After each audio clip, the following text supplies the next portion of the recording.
said somewhere in the book, which is great, is it started as a fight for equality. What we ended with was sameness. Yes. Yeah. 60 years later, that the goal of the equality movement was equality. We didn't get it. We had sameness. We just blended ourselves together. We're all amorphous and all androgynous almost. Androgynous. Yeah. We have a lot of sex. We watch a lot of porn, but we have no intimacy. Right? It's easy to do that. We all blend to get together. The men are more like women, the women are more like men, and it's a failing. Yeah. It's a failing. Absolutely failed. Polarity is what we're starting from, what we're missing.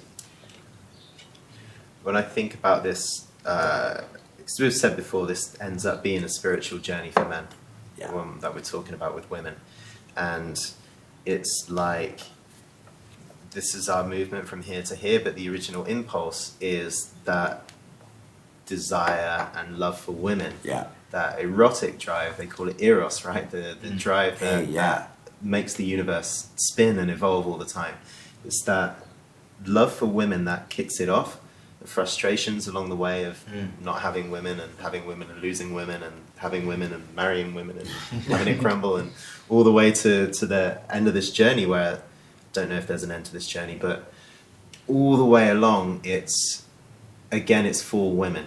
It's for us at the same time, but there's this beautiful collateral effect, which is, as I go on this spiritual journey as a man, I want to positively leave beautiful seeds of beauty in the land of women around me as well. So it's not like we're going to all grab our tribe and go to the jungle for 3 weeks and bang on our drums and then come back and be more empowered as men. It's completely in tandem and harmony with, inspired by the feminine, for the feminine, and feeding this resurgence of the masculine as well. Yeah, I have a sentence in here, and where it talks about the motivation. Why all this? Helping women by helping men. That's how it feels like to me. It's kind of like I want to give back to women for what they've done for me. I want to say to women who I meet all the time, who are like, have given up on the dating world, or given up on finding a good guy.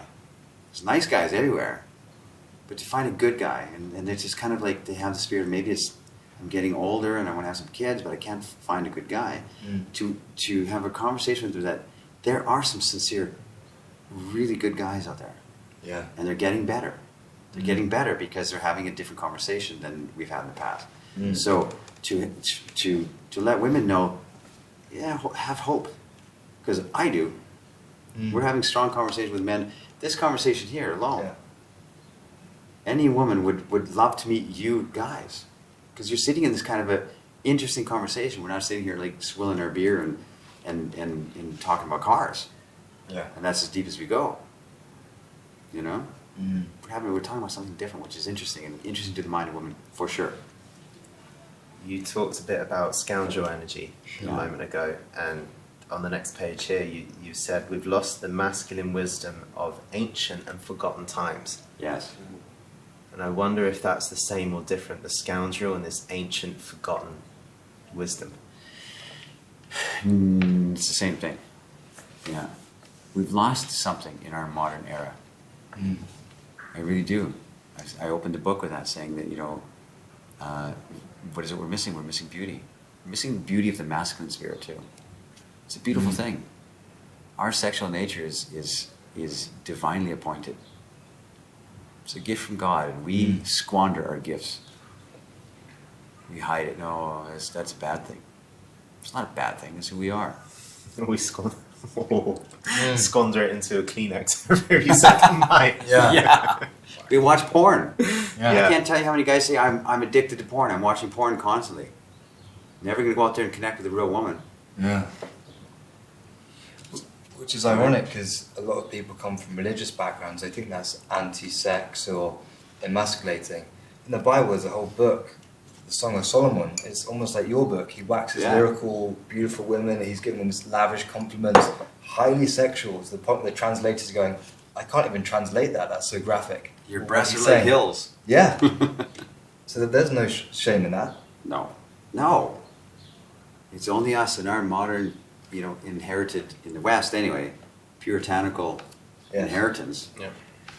And that we can't get out of our Victorian principles. We can't get out of our system. Mm. Can't get it out of our system. I love this. He wanted adventure and he got 2 weeks vacation. Yeah. He wanted a mission and he got a lawn that needs mowing.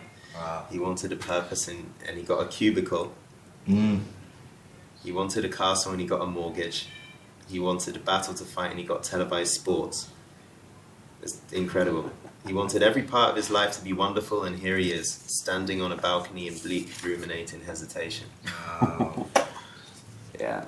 That's great. I still want to hear more about, okay, so if he hasn't, you've talked about the purpose and the mission and the mighty steed and the treasure, like the glorious things that men Well, want. you know what? It's because it's this conversation of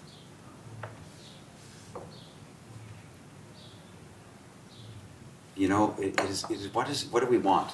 What do men want? Mm.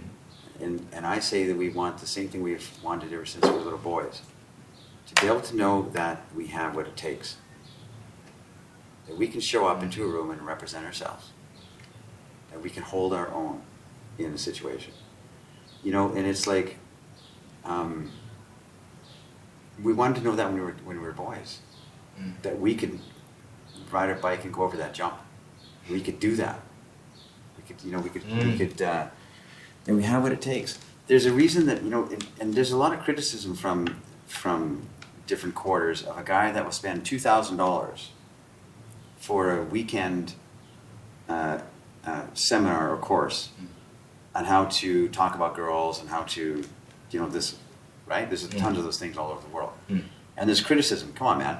They're just paying $2,000 to get in women's panties, to find secrets and techniques to get in women's pants, right? But for $2,000, you could buy a lot of sex. Yeah. And the guy who's paying the $2,000 thinks, that's what I want. I want to be able to go into a nightclub, pick up a chick, take her home. I'm going to pay $2,000 for that knowledge. Mm. You could go buy sex for $2,000 if it's really just the sex that guy wants. He might not even know what he wants. But what he's really trying to buy is the quiet knowledge that he has what it takes. He's trying to buy that spirit of, I'm going to take this, and then I will know that if I go into a club or I go into someplace or I meet a girl, I can confidently represent myself. Mm. You see? It's not a bad thing that he's trying to buy. There's a lot of criticism about it, but he's really, it's a sincere effort to try and say, I didn't get taught by my father. Mm. My father wasn't there. I didn't see this in my role models. I had no role models. Used to be role models, used to be cowboys and firemen and stuff. Now the role models are 17 and 18-year-old rappers who have no clue either, who think masculine edge is bling. Yeah. That's who we look up to. I want to be like that guy. I want to be like him. So our quest for do we have what it takes leads us to seek a validation from women, and in our careers it makes us think we have to have this car, this amount of money, and really what it is an inner thing, so missing from our cultures. We don't have that moment where that comfort in yourself, where you say, I'm secure enough, I'm a man, and I know what I'm standing for on this earth. And you're finding it in other ways to yourself, not in yourself. Yes, and it's not as strong as saying, I know what I want in this earth, because we might not know. Right. Because I might be 21 years old trying to sort of, my dad wants me to be a dentist, but I would like to go live in Brazil. Yeah. Right? So it's not knowing with a confidence your entire path, Right. but it's sitting in that question and saying, Right. I don't know exactly what my purpose in life is, but I'm devoted to finding out. I'm devoted to stepping forward in every day and saying, I want to know that, as opposed to just going through the motions and becoming a dentist because my dad wants me to be a dentist. So it is the strength of that conviction of being an eternal student of ourselves, which gives you that sense that no matter what, I have what it takes, because I'm learning my lessons. So I'm doing what I'm trying to move forward. So it's a cliche, but there's some truth to it. It seems like you're saying being a man is more about the journey than the destination. Yes. Yes, as soon as somebody says, I want something different, and I'm going to make the strides to find this something different. I'm going to step forth in faith and trust the process. And I am scared, and I am nervous, and I don't have a plan, and I don't have it figured out. But I can't stay in this mediocrity anymore. I've got to venture forth over the hills, beyond the hills. And it's scary. The moment that guy has that in his soul, and he makes that decision, boom, women look at him differently. The center of gravity shifts down into his body, as opposed to into his head. And the resolution kicks in. So we're coming onto this theme of adventure. Yeah, and that's coming up though in the other chapters, right? It's coming up here as well. Yeah. Is it? Okay. Yeah. I want to, like, just hearing that actually kind of makes sense why there was a women's movement and not a men's movement. In this sense, like, could be missing a lot of perspectives here.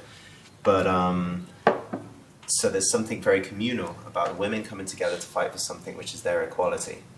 And yet, the kind of men's movement you're talking about is that every man has to come to a point in his life where he leaves the nest, leaves the comfort of the home, and goes off alone into the mountain to have his own fight. So the man's rite of passage, I mean, there's a lot of examples of rites of passage around the world, but the kind you're suggesting is to go off alone. For a man to know that he's got what it takes, there's something of independence and something of agency in that. And it's like, well, as soon as, I mean, it wasn't very much of a rite of passage to take 8 of my best friends and go to Tenerife for a week and the islands of Spain and drink beer. Didn't really grow as a man. I didn't learn. If I learned that I had what it takes to not like to make it home from the club at 8 o'clock in the morning and not fall asleep on the beach. Right. That's kind of what I learned. So there's something, at least in the way that you write about it, which seems that the man's movement is actually, it's got to be a group of individuals, because the man's way of knowing that he's got what it takes, it's not like I've got what it takes to show up with my buddies and then meet a girl. No, I want to know as a man that I've got what it takes to be completely alone anywhere in the world, in any kind of situation, and still be able to survive and make an impression and represent myself. It's not dependent on anybody anymore. Sorry, go ahead.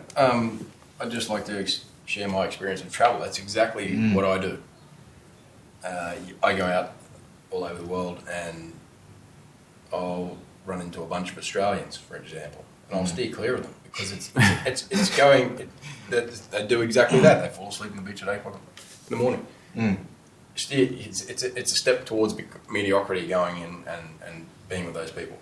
Yeah. Because they're going to be exactly like they are there as they are at home. Which is what you said about Tenerife, And you'll immediately go back into the old way of being. It's kind of like it's how you're expected to be. Yeah. So I'm curious about this as well, because this comes back in a way to the marketing, like the whole alcohol example. I remember I was travelling recently, there was some Australian 18-year-old boy going, giving me a pint going, you've got to drink this. I'm looking at him going, no I don't, I do what I want. But 5 years ago, I'd been peer pressured into it. Right. So there's this whole thing as boys, we think to be a man, we have these wrong concepts. To be a man, we have to be good at drinking, or have this car, or have the hot bikini women. But the ways, the kind of the boyish things we have. Yeah. But you're saying that the authentic man has a different goal, and it's not these superficial things. Exactly. And I talk about in this chapter about that we used to have rites of passage, touched on Jordan, and rituals. Once upon a time we had rituals. And we had, certainly in all cultures, we had rites of passage from boys to men. I talk about in there how the concept of the teenager, before World War II, the word didn't even exist. Before World War II, there's no such thing as a teenager in the consciousness of the mind, or of cultures. It was a boy, and then you're a man. And usually, primarily, because of a rite of passage. And we don't have it nowadays. That's why I say to women, we were little boys then, and you're dating little boys now still, but they're not having any fun anymore. We used to have fun when we were boys, at least.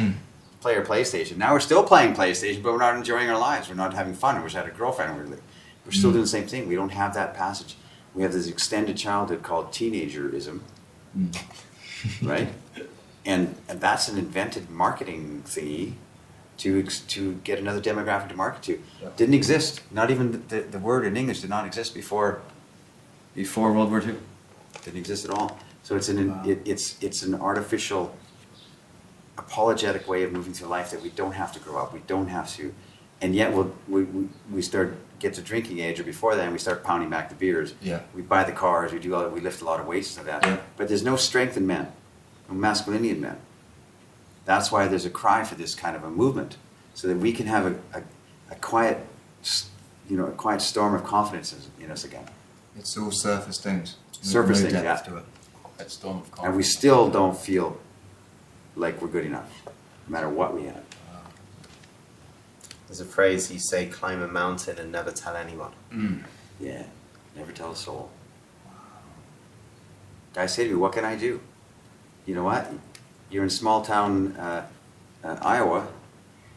You say you want to have a girlfriend. There's no girls there, right? So examine your priorities. I said it, in one of the first episodes, because it comes up later in the book. Every great life has had in it a great renunciation.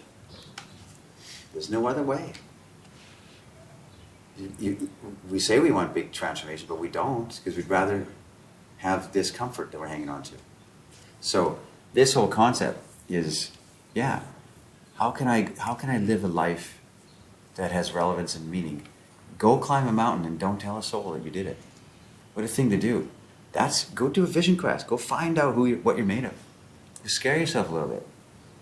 I actually have a good friend, just like you were saying, very strong man, inspirational man, actually could have played in the NFL, came and going, turned down 2 NFL teams because he wanted to do something higher.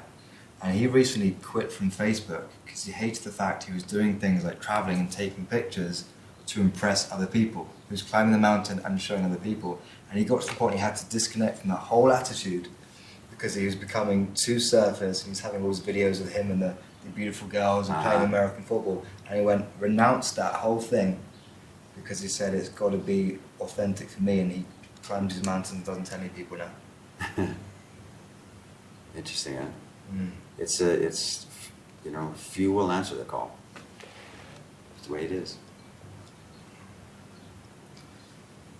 I like the parable that you made up. the ancient long beloved parable that I just made up. That's a great one. It's like the whole concept is told in that story. Yes. So the boy, Yeah. in love with a girl, but never knew where it was going or how to change things, and was always in that nice guy box, gets the advice one day of going out and climbing his mountain and never telling anyone. Actually, no, he's going to go and buy her an exquisite pearl, right? Oh, he's going to go and get her an incredible gift. But he actually discovers that to get this gift, he basically has to climb this mountain. And he goes there and he sees the sea. And after having this epic adventure, when he comes back, he sees her again and realizes, actually, I don't really care about this girl that much anymore. Something shifted in him on the adventure. The object of beauty shifted. So that's what I want to hear. Like, has that been an experience for you? Was there that kind of travel or rite of passage? Yes, but like I said, since my learning has been at the feet of women, mine's been a long, drawn-out rite of passage. 30 years. You know what I'm saying? Like, I didn't go through I didn't have it when I was young. I didn't have a passage, and I was this insecure guy who was trying to be a man, and I didn't know how to do it. And that parable I wrote a long time ago, very early in this book. I wrote that parable as a kind of a. It seemed to ring true for my experience, my journey, But that makes it look like it's a singular moment when he realizes, boing, wait a minute. But no, it's kind of like that. It's kind of like that, where you're fighting so hard to win a girl.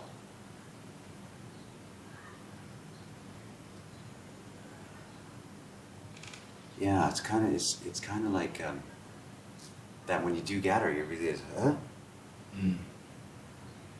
I realized in all my striving to figure this out, I learned something.